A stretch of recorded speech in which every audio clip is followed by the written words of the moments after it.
Assalamualaikum warahmatullahi wabarakatuh. Bertemu kembali dengan Bu Mami. Selamat datang ya yang baru menemukan channel Mami ini.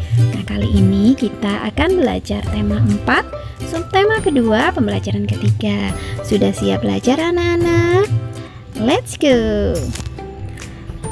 Pencak silat adalah warisan budaya Nusantara yang telah mendunia. Globalisasi telah membawa manfaat sehingga pencak silat sebagai ilmu bela diri tradisional Indonesia dapat dikenal di mancanegara. Nah, anak-anak, kali ini kita akan lanjutkan latihan jenis pukulan dalam silat. Nah, kalian akan belajar pukulan-pukulan pencak silat bersama guru olahraga kalian. Nah, gerakannya antara lain adalah yang A, pukulan dalam pencak silat. Nah, terdiri dari pukulan lurus, pukulan tegak, pukulan bandul, pukulan melingkar. Nah, sekarang yang kedua, kalian akan berlatih cara menangkis pukulan tersebut. Nah, ini yang B ya, tangkisan dalam pencak silat itu terdiri atas tangkisan dalam, tangkisan luar, tangkisan atas, dan tangkisan bawah. Nah, kalian akan berlatih berpasangan bersama dengan guru PJOK kalian ya. Perhatikan guru kalian dalam mempraktekannya. Perhatikan dengan seksama agar gerakan kalian tepat dan bagus. Anak-anak, kita telah mengetahui bahwa globalisasi dapat terjadi antara lain karena adanya energi listrik. Sekarang, amatilah peralatan yang menggunakan energi listrik di sekitarmu. Terbayangkah olehmu jika energi listrik itu habis dan tak dapat diperbarui? Ayo kita belajar bagaimana caranya menghemat energi listrik anak-anak. Nah, sekarang coba kalian perhatikan, kalian amati gambar berikut. Nah, di sini ada gambar rumah dengan berbagai ruangannya ya. Nih, berdasarkan gambar-gambar ini kalian perhatikan penggunaan listriknya anak-anak.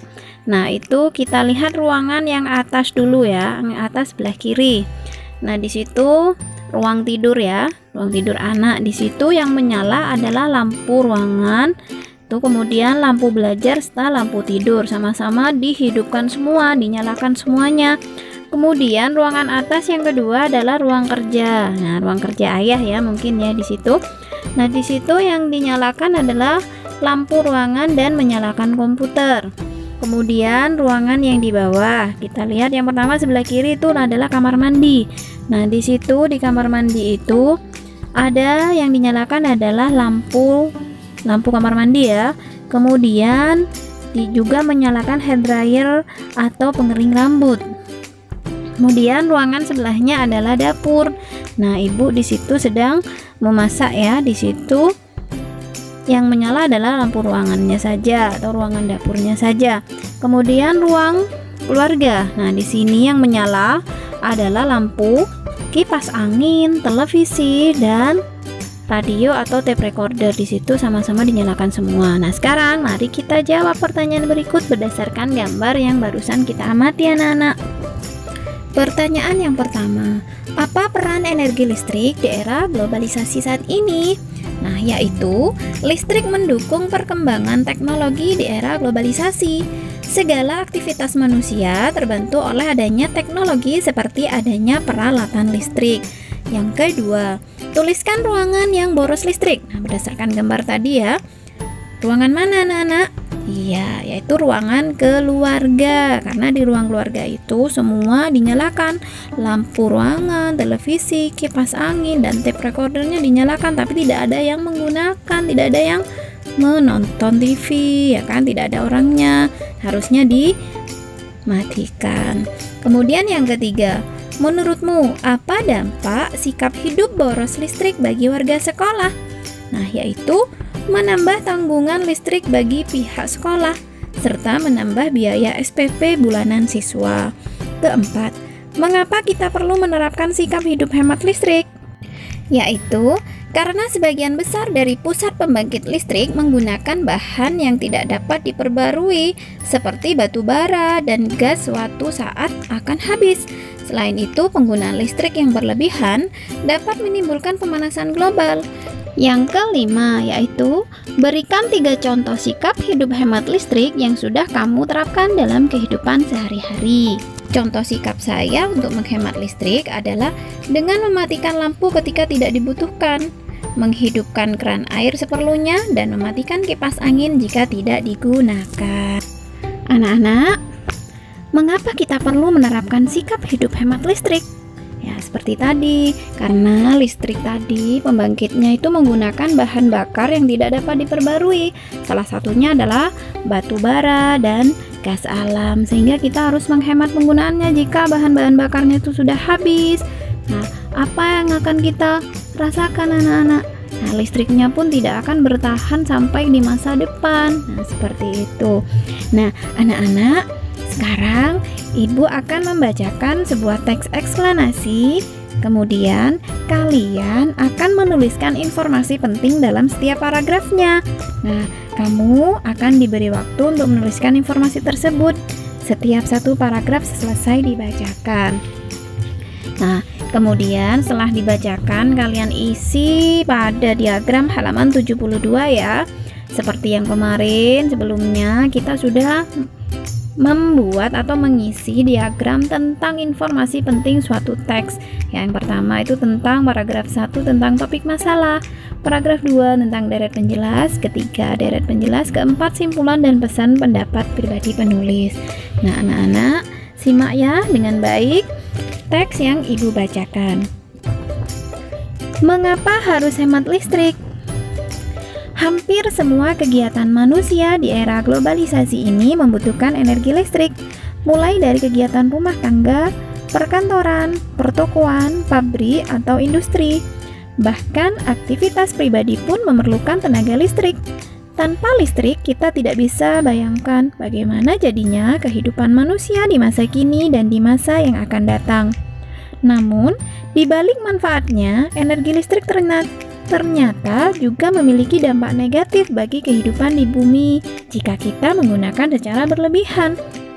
Dampak dari pemborosan energi sebenarnya sudah kita rasakan dengan meningkatnya suhu bumi atau yang biasa disebut dengan pemanasan global.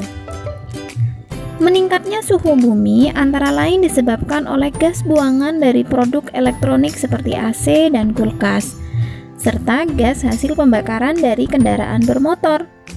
Kondisi tersebut diperparah dengan semakin berkurangnya lahan hijau yang berfungsi sebagai pencuci udara kotor tersebut. Pemanasan global akan mengakibatkan cuaca tidak teratur, musim panas yang berkepanjangan hingga berakibat kekeringan di mana-mana. Kemudian mencairnya pegunungan es di belahan bumi utara dan selatan yang akan menenggelamkan sebagian besar daratan. Jika hal ini terus terjadi, maka manusia akan terancam habitatnya akibat pemanasan global. Untuk menghindari pemanasan global, maka salah satu cara yang dapat dilakukan yaitu dengan melakukan sikap hidup hemat listrik. Contoh sederhana yang bisa kita lakukan adalah: yang pertama, pilih peralatan hemat energi seperti mengganti lampu pijar dengan lampu hemat energi yang seperti kemarin kita pembuktian ya, menggunakan bohlam, lampu LED maksudnya ya, dan menggunakan lampu neon, mana yang lebih hemat. Yang kedua, pahami lingkungan sekitar kita. Bila menjadi orang terakhir di ruangan, pastikan mematikan semua peralatan listrik yang tidak terpakai. Contohnya lampu, kipas angin, tape, TV, dan lain-lain sebelum meninggalkan ruangan. Dengan melakukan hal tersebut, berarti kita telah menyelamatkan bumi kita secara nyata. Kita bisa bayangkan berapa besar energi listrik yang kita hemat dengan melakukan gerakan hemat energi. Nah, itu adalah teks eksplanasi yang Ibu bacakan anak-anak. Sekarang tugas kalian mengisi diagram halaman 72. Yang pertama, itu tentang paragraf 1. Paragraf 1 ini tentang topik masalah ya, yaitu hampir semua kegiatan manusia di era globalisasi ini membutuhkan energi listrik. Nah, selanjutnya adalah paragraf 2 tentang deret penjelas, yaitu pemborosan energi membuat suhu bumi meningkat atau pemanasan global. Hal ini disebabkan oleh gas buang dari peralatan elektronik, gas buang hasil pembakaran dari kendaraan bermotor, serta berkurangnya lahan hijau. Pemanasan global membuat cuaca tidak menentu, musim panas yang panjang menyebabkan kekeringan, mencairnya pegunungan es di kutub bumi yang dapat mengancam keberadaan manusia. Kemudian paragraf ketiga tentang deret penjelas juga, yaitu salah satu cara untuk menghindari pemanasan global yaitu dengan menghemat listrik. Contohnya memilih peralatan hemat listrik dan mematikan semua peralatan listrik sebelum meninggalkan ruangan kosong. Kemudian paragraf keempat tentang simpulan dan pesan atau pendapat pribadi penulis, yaitu dengan melakukan hal itu kita telah menyelamatkan bumi. Sungguh besar energi yang kita hemat dengan melakukan gerakan hemat energi. Nah, anak-anak membahas tentang berhemat energi listrik seperti gambar-gambar tadi ya. Nah, ayo kita melakukan gerakan hemat energi di sekolah anak-anak. Nah, sekarang tugas kalian adalah membuat poster yang berisi ajakan untuk melakukan sikap hidup hemat listrik. Perhatikan kriteria yang harus terdapat dalam poster kalian. Ingat, kalian buat poster tentang hemat listrik. Nih ya kriterianya, yang pertama, terdapat kalimat ajakan untuk selalu melakukan sikap hidup hemat listrik. Yang kedua, terdapat keterangan singkat tentang pentingnya hemat listrik. Yang ketiga, terdapat contoh sikap hidup hemat listrik. Yang keempat, menggunakan kosakata baku dan kalimat efektif. Yang kelima, poster jelas, menarik, tulisan rapi dan bersih. Nah, kreasikan poster kamu dengan menarik, dengan warna-warna yang indah, tulisannya juga mengajak. Nah, kemudian kalau sudah selesai, kampanyekan poster kamu di rumah kalian ya, karena kalian sekarang belajar dari rumah. Nah, sebenarnya kalian mengkampanyekan di sekolah. Nah, kemudian pasang posternya di tempat-tempat strategis di sekeliling rumah kalian ya. Atau nanti sebelum dipasang, kalian foto dulu poster kalian, kemudian kirimkan ke guru kalian masing-masing. Nah, ini ada contoh tentang poster hemat energi listrik ya. Nah, di sini ada gambar tentang lampu, ada tulisan juga mengajak ya kan.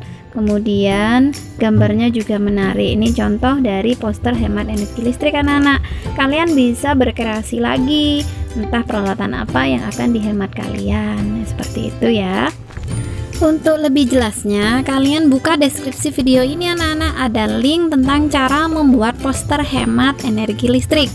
Nah, di situ Ibu sudah memberikan tutorial cara membuat poster hemat listrik ya. Kalian bisa simak, kalian klik linknya.